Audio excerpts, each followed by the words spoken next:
Hey, so glad you're with us on Conquering Retirement. Brad Johansen with Northern Alliance Financial, CEO Lance Gilman, Blake King. It's easy to say Blake King, and yet I was unable to say Blake King. Nice to be with you guys again. How are we? Good to see you. Awesome, as always. We're good. We're back in the studio. Let's play a little game today. Okay, We're going to play a little game with you guys today. I hate the game, but you kind of got to play the game. My wife loves the game, What If? I was always, I don't want to play what if, because whatever you're going to come up with, the what if answer isn't necessarily a good one. We're going to play financial what if today, because if you are trying to conquer your retirement, we probably need to play the game, and you need to play the game to win. So let's play a little what if. Where do we start on foundation of the game when we say, you know what, even if you don't like to play, Lance, you probably need to get into the mindset of what if this happens and how are you financially prepared? Why is this game so important if we want to win the retirement game and conquer? Yeah, I think it's critical when you think about it. The what ifs are going to happen. But what we don't know is the when and the what. So we have to plan for the when and the what in the what ifs, because they're going to happen. And so what we like to say is we want to have about 3 to 6 months of our operational funds that we need to kind of keep the lights on and pay these what ifs when they occur. So if your operational budget is around $4,000 a month, let's say. Okay. 6 months of that, we need about 24 grand just tucked aside in a what if fund, Brad. Because this is just on our necessities kind of thing. Yeah, it's just on our necessities, because it gives us margin. And margin is important because the what ifs are going to happen. We don't know the what and we don't know the when, but we know that they're gonna. And so giving us that margin is going to be a little bit of a reprieve for us, because it's going to allow us to be able to breathe and to sleep well at night. What if your book falls while you're actually talking? Yeah, exactly. That could happen. It could happen. It's a what if. You know, there we go. It happens. While you're doing Conquering Retirement. By the way, if you are interested in the moving book that does it all on its own, we have an option for you. You come in for an appointment on Conquering Retirement. It's a complimentary written plan. Lance has put this together, and you call 877-241-7430. So within this book, is there a full what if preparation plan, Mr. Military? Oh, come on, Brad. I already know the answer to it. Right, there's a contingency to a contingency plan. And that's what you got to think about. It's like, okay, what if X happens? Then we have a plan for that. Why? Because we've set some funds aside to deal with the fact that we've got to replace a leaky roof, or the furnace died, or there's a refrigerator that needs to be replaced, or whatever. Yeah, okay. Or the book falls in the middle of the show. Book falls. Let's go into medical. HSA is popular for a lot of folks. What if on the HSA? Yeah, so the HSA, essentially, how you get access to an HSA is you need to be enrolled in a high deductible health plan. And when you're enrolled in a high deductible health plan, what the IRS says is, hey, you can squirrel a little bit of money aside so that you can actually use those funds to pay for medical expenses. But the nice thing about this account is, like, there is no timeline on it, right? You can actually house and keep an HSA throughout retirement to help cover additional costs that Medicare may not be covering. And so an HSA, the way that it works is when you put money in, you get a tax deduction. It grows tax deferred. And then when you pull money out to pay for medical expenses, it's tax free. So there's a triple tax advantage to HSA, and that's why it's so important over time. Is there logic to building an HSA? Because you can actually, Can we create investment funds within an HSA, and is there logic to that in our what if plan?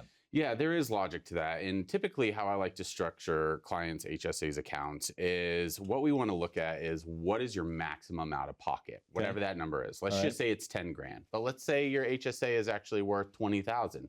You want to keep that maximum out of pocket safe for cash, for what ifs, right? Because we know we may need to use those monies in an extravagant type of catastrophe, unfortunately. But the other 20, that can actually be working for you in the market so that you can grow that over time for the next what if.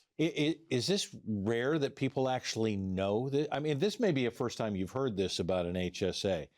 Why, secret may be the wrong word, but why is this a secret that isn't really talked about a whole lot, Lance? I just don't think many people really know about it, to be honest with you. It's just something that's been around for a little while, but people have these that are offered through their employer, and a lot of times nobody really approaches them about the possibility of contributing to an HSA, but it's critical.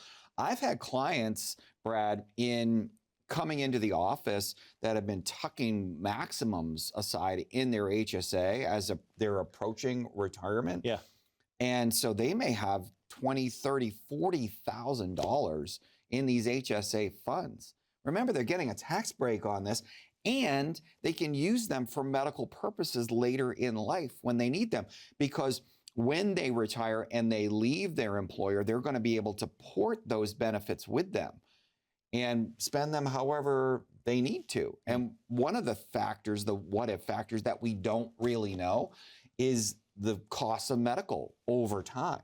We know they're typically going to go up and outpace inflation even going up.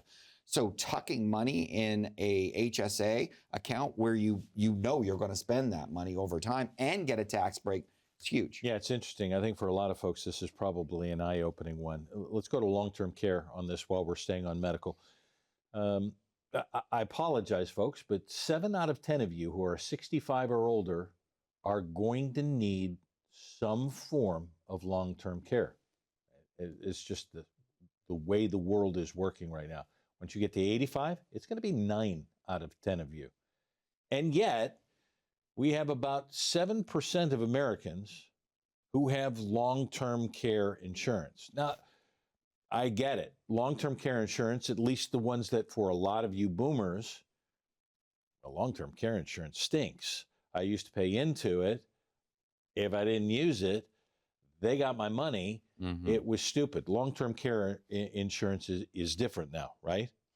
Yeah, we typically use here at Northern Alliance Financial, we use asset-based long-term care. And asset-based long-term care is essentially what you do is you move money from one pocket to the other with multiple intentions, right? So the underwriting process is typically much more simple. You know, for some of these carriers, all it is that if you cannot perform 2 of 6 activities of daily living, your long-term care benefit gets triggered. Meaning I can't eat, or I can't dress myself, or I can't transport myself. Okay. Yeah, those simple things. Stuff. And then the other form of long-term care is what's known as hybrid long-term care. And so that's built on a life insurance type of policy. And so the unique structure of that is you put money into this policy and it's earmarked for long-term care. But heaven forbid you need to never go into a care facility. Right. Guess what? That money is going to pay a tax-free death benefit to your inheritors. So it literally is just shifting money from one pocket to the other with multiple intentions. And again, it's education. It's different than the long-term care that you may have heard of before. The whole thing about this is, if we're going to do what if, probably ought to have a plan, which is what you preach all the time. Yeah, absolutely. Having a plan is essential to everything that we do. And not only having a plan, but having a plan that's going to cover all of these what if contingents. That's why in my book, we talk about risks. In chapter 2, is it just lists out all of the different risks. And then what we do as we build out the plan, the written plan, is we cover all of these risks, Brad. Like, how are we going to deal with long-term care? And as Blake just said, if you've got money, you might have a bunch of money, let's say in your 401k or something like that. And what we can do is if you don't have any type of long-term care, we can slice off a portion of the money, let's say you have in your 401k or your traditional IRA, slice that out, put you into a hybrid plan that covers long-term care, which turns on a long-term care benefit that you cannot outlive, even if the account goes to zero, if and only if you need it. But if you don't need it, that money goes where? To your beneficiaries. Yeah.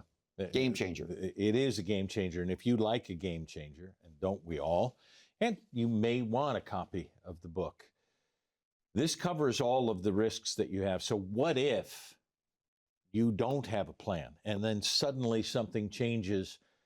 Wouldn't you like to at least have a second opinion to say, am I ready? 877-241-7430 will get you a complimentary written financial plan.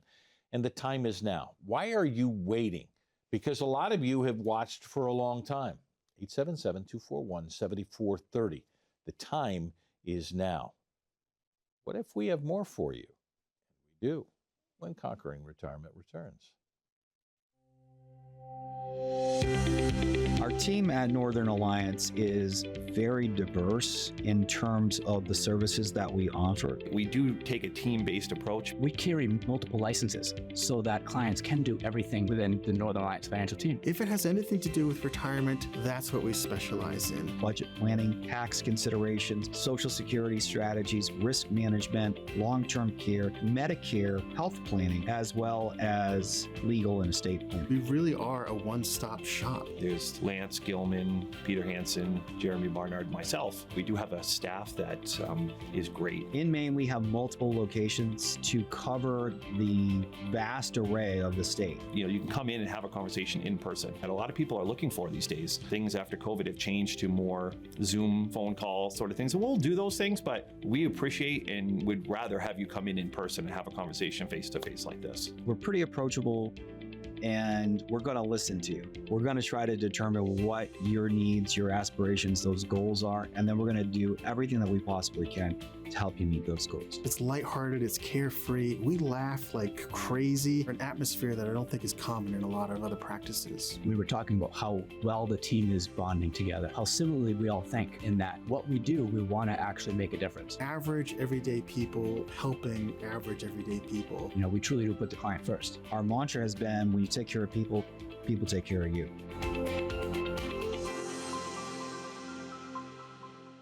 So glad you are with us on Conquering Retirement. Brad Johansen with Lance and Blake, Northern Alliance Financial. We're talking about risk. We're talking about what if. So I want to throw something onto the screen that will benefit you. Lance is constantly trying to evolve the educational process. It's making this simple and understandable. Am I ready? NAFriskquiz.com is the spot that you need to go. So you can scan the QR code on your screen, or you can go to the website. I'm going to leave this up for this segment as we're talking about what if. This gives you an idea of maybe some of the questions that I hadn't thought about. Where I am, have I properly adjusted to what may be coming forward? This is an eye-opening kind of thing. As we go into the shock scenario, I've said this before on the program, that the average age of a widow now in America is 59 years old, and yet we don't think Father Time's going to get us all. For the most part, it gets men before it gets women in couples, and so the women have something that you always worry about in widow's tax, that you say you're going from the best to the worst, not only in losing the person that you loved, but how Uncle Sam's going to treat you. Yeah, absolutely, 100%. And the other piece of the puzzle is what happens when half of that Social Security, which you've been utilizing and using in your budget, goes away. Yeah. Now, the good thing about the way the Social Security works is that normally each individual is going to have their own Social Security. But then if one spouse passes, then the remaining spouse, the surviving spouse, is going to get the higher of the two benefits, higher of the two Social Security benefits. But remember, we had two benefits. Now we're down to one. Yeah. So maybe with the 2 Social Security benefits, our budget was here, our 2 Social Security benefits here. So basically our income is surpassing our need, our budget need, especially if we paid off most of our debt. But what happens when we lose one of those Social Security benefits? Now, see, we can have an inversion. And you brought up the fact that our tax rate, our marginal tax rate may change as well. So now we got to deal with taxes and a loss of income. How am I going to deal with that? Those are the things that we as fiduciary advisors need to speak about. And it's not pleasant conversations, Brett. Yeah. We're talking about losing a loved one. We're talking about one income dropping. But we need to talk through these things because we want to have a plan which is going to last as long as you are. And if we don't have a plan that's going to last as long as you are, then we need to make adjustments. And that's what we do. Yeah. We talk about the sandwich generations now of people taking care of parents and then taking care of kids, and then the kids becomes adults, and now you're dealing with this whole thing. How do we plan for the what if of those parents who are still dealing with children and helping them financially? Do we have to plan for, when I say this whole sandwich thing of taking care of mom and dad and taking care of kids, because financially we've got a problem? It tends to jeopardize your own security when you're starting to figure out, I got to help them, I'm forgetting about me and whether or not this is going to affect my retirement, Blake. And it happens more often than you would actually expect. I mean, I was reading an article just recently that a lot of women will actually become the caregiver for their parents in retirement when they need them most, right? But when you have those adult children moving in, now you're actually having more of an electricity bill, more of a water bill, more of a grocery bill. You have all of these additional expenses that come with another person living in your household, right?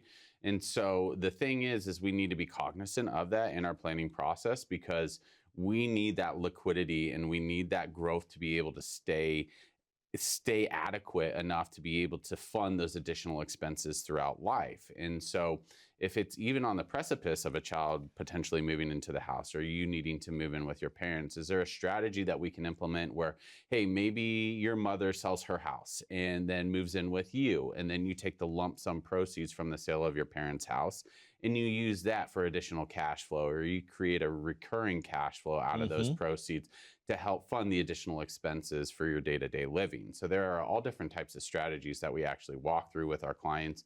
But it's important for us to ask these questions, because if we don't ask these questions, they're like, well, I actually never thought about that. And it's just like, well, it potentially could happen. And they're like, well, no, my father would never leave his house. Well, in the end, they may actually still end up moving in. So we do have to plan for it. It's the what if factor. There are life insurance questions that we addressed a little bit in the first segment, but the question is for a lot of people who are aging, and there are life insurance companies who are still providing coverage for people, some of them actually even into their 80s. Is this a conversation that can still be had even for those who are in retirement? And the questions become, do you have anything for coverage as we move forward? I guess there are, again, what if options to try and figure out, even in the midst of us adjusting our plan as we get older.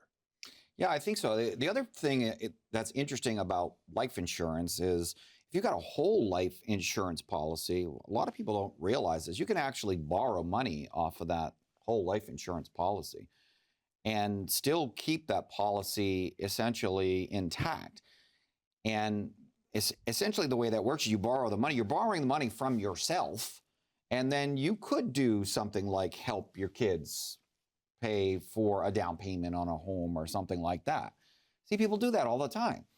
And then you don't even actually have to pay that loan back to yourself. But if you do, then they're going to charge you an interest rate, but that interest rate is typically going back to you. Yeah. So there's no loss there. Now, let's say you had a $100,000 whole life insurance policy. You borrowed $60 because your kid needed a down payment on a house, and you're like, okay, well, I'm gonna pull it out of my life insurance policy. the value of the policy continues to gain. This is kind of what's interesting that a lot of people don't realize about whole life insurance policies and index universal life policies. The value continues to gain on indices as if you never took that money out. It's very bizarre. Yeah. Very, very bizarre the way that they do that.